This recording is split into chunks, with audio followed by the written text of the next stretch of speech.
Hey, what's going on, everybody? Welcome back. Thank you for watching. Today, I'm going to tell you 7 things that you need to take in consideration in order to plan your outside garden. So, springtime is here. We need to get a plan and going. That way, you have a successful outdoor crop this year. So, let's go ahead and dive into these things. Number 1 is going to be picking a space. Where are you going to do this? Where are you actually going to grow these plants? Do you have a space in your yard? Do you have acreage? Do you have neighbors? You need to figure out where you're going to put these plants. And the second thing with that would be is how many plants are you going to have? You need to take in consideration how much space you have, how many plants you are going to put outside, how big those plants are going to be, and how much space they're going to take up. So that you need to plan your space. Also, a lot of these people here are getting their plants snatched out of their garden. So, do you have neighbors? What kind of security do you have in your area? What kind of protection do you have from people being able to smell your plants, see your plants? What kind of plan do you have? You need to have a plan for your space. Okay, so pick a space. How big of a space is it going to be? How many plants are you going to have? What are you going to do to make sure your neighbors don't see it?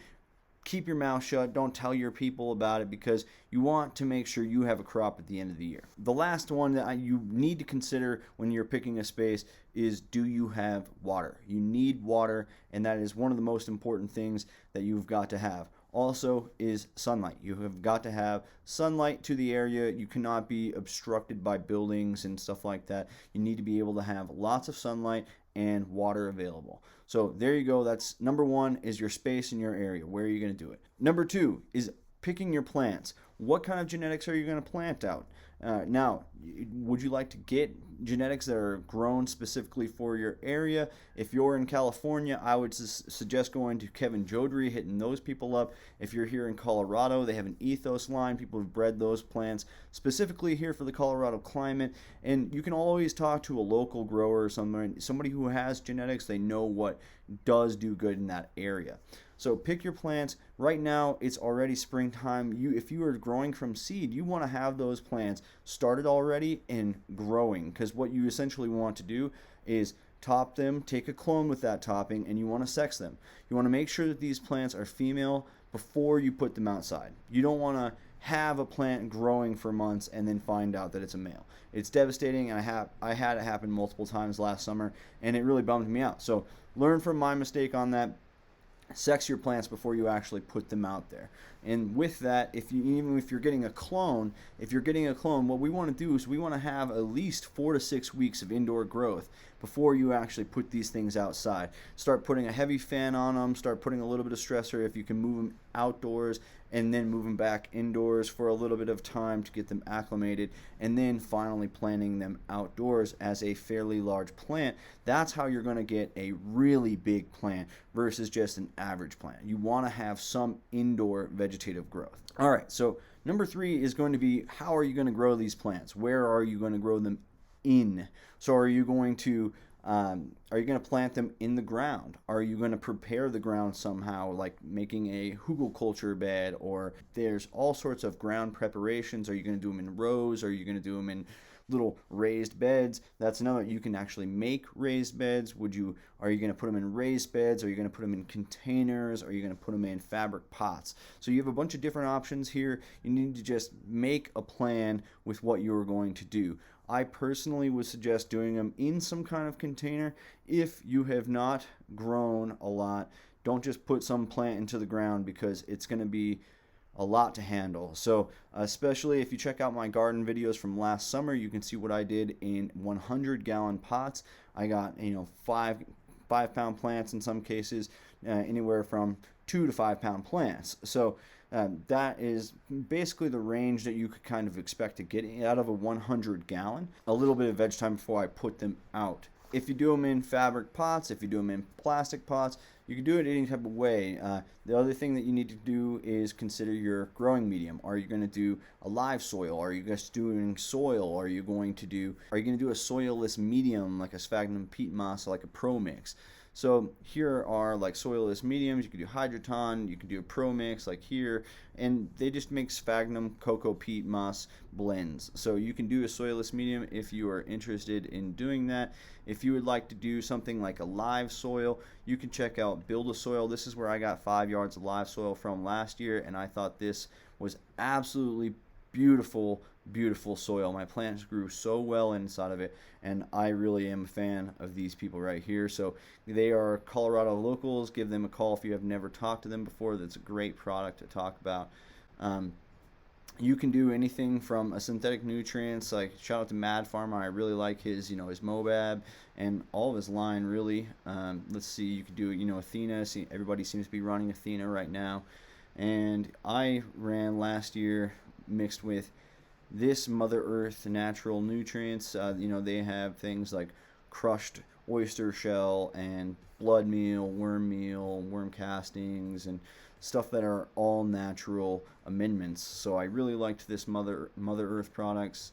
Let's see. Also, if you're doing like a live soil, you want to feed your fungus and bacteria. This product right here, Recharge, contains what's called a glomalin, and glomalin is extremely good for cannabis production. So check into these things. I would highly recommend the Recharge over something like a Mycos or something that you could get because of that glomalin that's inside of it. All right, so I guess I blended number 3 right there was pick your medium. Do you want to do soil? Do you want to do soilless media? Do you want to do fabric beds? Do you want to do planting directly in the ground? Number 4 is going to be picking your nutrients. Do you want to do it the live soil manner? Do you want to do it a synthetic manner? If you're doing it synthetic, basically all synthetics are the same if you ask me. If you're doing live soil, check out those Build a Soil or somebody else, Soil King, something like that. And I recommend doing that. Last year was my first true live soil all organic run, and I'm never going to go back, I think, to synthetics for my personal garden. Number 5 is going to be planting dates. You want to make sure that you do not plant your plants outside too early. So what I just did, frost dates, Western Colorado, I want a last frost date. Spring average frost dates. All right, Grand Junction 4-6. So this will kind of give you an average idea of when it's safe to put your plants outside.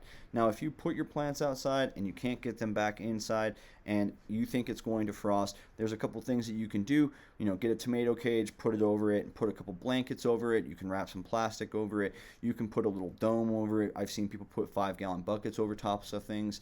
So cover them somehow, create a little microclimate in there for the evening, and then take it off in the morning so they don't die. It's totally possible. Don't get discouraged. But do your research on your outdoor planting dates. Don't put them out too early, but you do want them out as soon as possible so they get as much growth as possible, and they also acclimate to the environment as soon as possible. Number 6 is have a grow plan. According to your grow space, how are these things going to be grown? If you're just going to let them grow like massive bushes, then you can do things like these bamboo support stakes. I used 8-foot bamboo support stakes last year, and they worked out just really great. Be sure to get them in early enough. If you see one of my videos, my Durban Poison, I lost like 4.5 pounds off of Durban Poison plant last year because I just thought that the stalk was going to be able to support it, and it didn't. And then I got 8-foot bamboo stakes, and I staked out every other plant that I had because it was just catastrophic to me. It broke my heart seeing that plant crushed. And the main stalk was just broken, man. There's nothing I could do.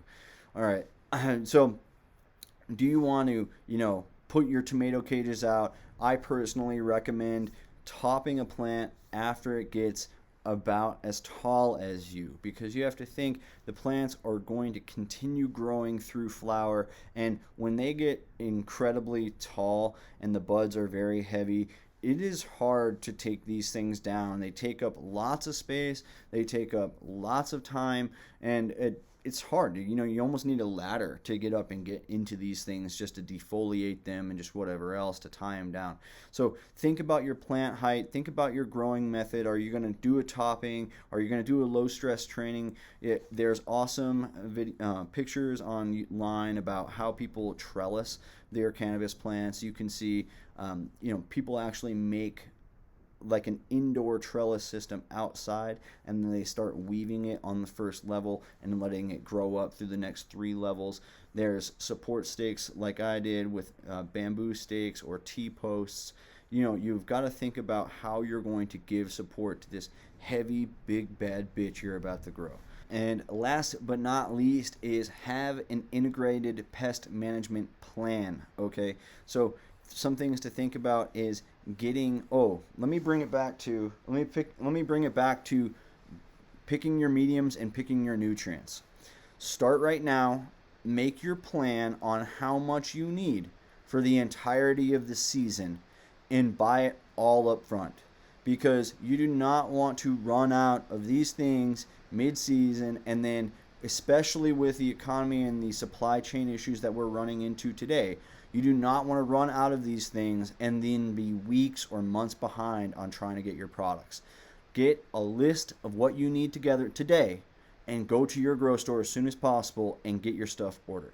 Okay, so coming back into your IPM plan, I would highly recommend, if you're in Western Colorado or anywhere that has had russet mites, I would highly recommend that you get a micronized wettable sulfur.